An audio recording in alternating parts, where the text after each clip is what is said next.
ধর্মনগরে অনুষ্ঠিত হয় জেলা স্তরীয় সুস্থ নারী সশক্ত পরিবার অভিযানের উদ্বোধনী অনুষ্ঠান। এই মর্মে 17 সেপ্টেম্বর বুধবার ধর্মনগরের বিবেকানন্দ সার্ধশতবার্ষিকী ভবনে অনুষ্ঠিত হয় জেলা স্তরীয় সুস্থ নারী সশক্ত পরিবার অভিযান কর্মসূচির শুভ সূচনা অনুষ্ঠান। অনুষ্ঠানে শুভ সূচনা করেন ত্রিপুরা সরকারের শিল্প ও বাণিজ্য দপ্তরের মাননীয় মন্ত্রী শান্তনা চাকমা। প্রধান অতিথি হিসেবে উপস্থিত ছিলেন উত্তর ত্রিপুরা জেলা পরিষদের সভাধিপতি অপর্ণা নাথ। অনুষ্ঠানে অতিথি হিসেবে উপস্থিত ছিলেন পানিসাগর বিধায়ক বিনয়ভূষণ দাস, বাগবাসা বিধায়ক যাদবলাল দেবনাথ, ধর্মনগর পুর পরিষদের চেয়ারপারসন মিতালি রানী দাস সেন, উত্তর জেলার জেলা পরিষদ সদস্য জয়জিৎ শর্মা সহ অন্যান্য বিশিষ্ট ব্যক্তিবর্গরা। বিশেষ অতিথি হিসেবে অনুষ্ঠানে উপস্থিত ছিলেন উত্তর জেলার জেলাশাসক IAS চাঁদনী চন্দ্রন, CMO ডক্টর দীপক চন্দ্র হালদার সহ প্রমুখরা। অনুষ্ঠানে সভাপতিত্ব করেন উত্তর ত্রিপুরা জেলা পরিষদের সহকারী সভাধিপতি ববতোষ দাস। এই কর্মসূচির মূল উদ্দেশ্য হল নারী স্বাস্থ্য সুরক্ষা ও পরিবারের কে সশক্তিকরণ করে তোলার পাশাপাশি সমাজে সচেতনতা বৃদ্ধি করা। জেলা প্রশাসন ও স্বাস্থ্য দপ্তরের উদ্যোগে আয়োজিত এদিনের অনুষ্ঠানে বিপুল সংখ্যক অতিথি ও মহিলারা অংশগ্রহণ করেন। ধর্মনগর থেকে নিজস্ব প্রতিনিধি রিপোর্ট, শ্যামলী ত্রিপুরা। আমাদের দেশের প্রধানমন্ত্রী নরেন্দ্র মোদীজির জন্মদিন উপলক্ষে সমগ্র ত্রিপুরাবাসীকে এবং ধর্মনগরবাসীকে অনেক অনেক শুভেচ্ছা এবং ধন্যবাদ জ্ঞাপন করছি। আজকে আমরা জানি সারা ভারতবর্ষের পাশাপাশি আমাদের ত্রিপুরা রাজ্যেও সুস্থ নারী সশক্ত পরিবার অভিযান সেই সূচনা আমরা এই উত্তর ত্রিপুরা জেলায় আমরা করেছি।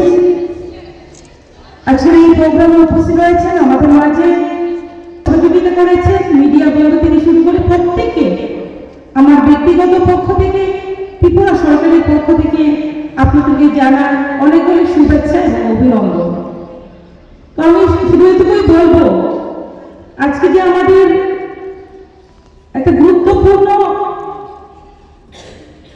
আমাদের স্কিম অভিযান আমরা শুনেছি মোদীজির হাত ধরে আমাদের ভারতবর্ষের একটা ইতিহাস আমরা মনে করি কখনো কোনো প্রধানমন্ত্রী সেই চিন্তাধারা করেননি।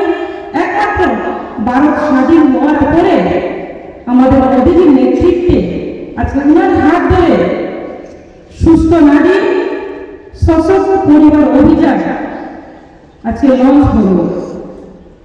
তার মাধ্যমে আমাদের মহিলা যারা রয়েছে, মায়েরা যারা রয়েছে, তারা যাতে করে বিনামূল্যে স্বাস্থ্য শিবিরে গিয়ে তাদের বিভিন্ন সমস্যা তুলে ধরতে পারে এবং চিকিৎসা করতে পারে, সেই সুযোগ আমরা একমাত্র মোদীর নেতৃত্বে সরকারের আমরা দেখতে পাচ্ছি এবং সেই সুবিধা সমগ্র ভারতবর্ষের পাশাপাশি আমাদের ত্রিপুরা রাজ্য সেটা পাবে এবং সেটাকে যাতে করে পুরো প্রতিটি গ্রাম থেকে শহর থেকে আমরা অলি গলি যে আমাদের বিভিন্ন গ্রাম থেকে শুরু করে পাহাড় থেকে শুরু করে সেই প্রচারটা হবে আমাদের আপনাদের যারা এই দিদিরা বছর হয়ে আছে আপনাদের মাধ্যমে।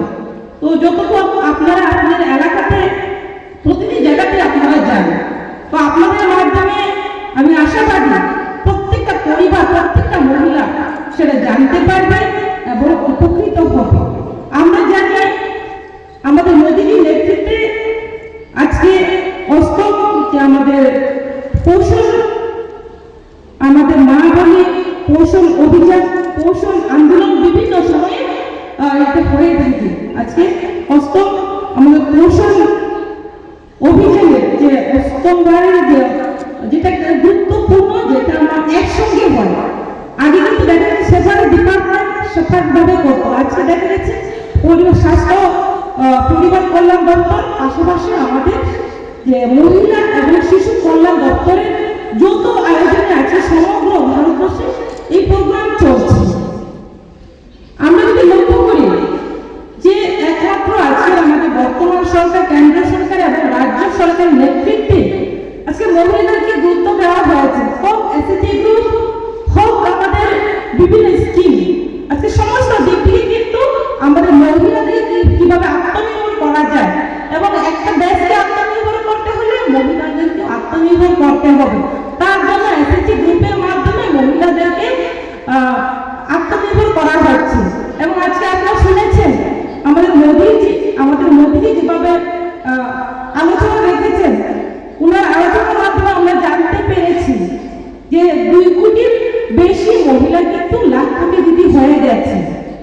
টার্গেট হচ্ছে 3 কোটি। তো আমরা জানি সেটা আমাদের মোদীজির নেতৃত্বে সেটা হবে। পাশাপাশি আমাদের ভারতবর্ষকে বিকশিত ভারতবর্ষ গড়া, এবং আমাদের মোদীজির নেতৃত্বে সরকারে আমাদের টার্গেট হচ্ছে যে 2047 সালের মধ্যে ভারতকে বিকশিত ভারত তৈরি করা। এবং ঠিক সেভাবে আমাদের ত্রিপুরার রাজ্য সেইভাবে আমরা একটা সিস্টেম, সেভাবে একটা আমরা রূপরেখা তৈরি করেছি, এবং সেটা উদ্বোধন হয়েছে আমাদের মুখ্যমন্ত্রী প্রফেসর ডক্টর মানিক সাহার নেতৃত্বে। আমাদের ত্রিপুরাও যাতে বিকশিত ত্রিপুরা করা যায়। তো একটাই লক্ষ্য, আমাদের ভারতকে আত্মনির্ভর করা।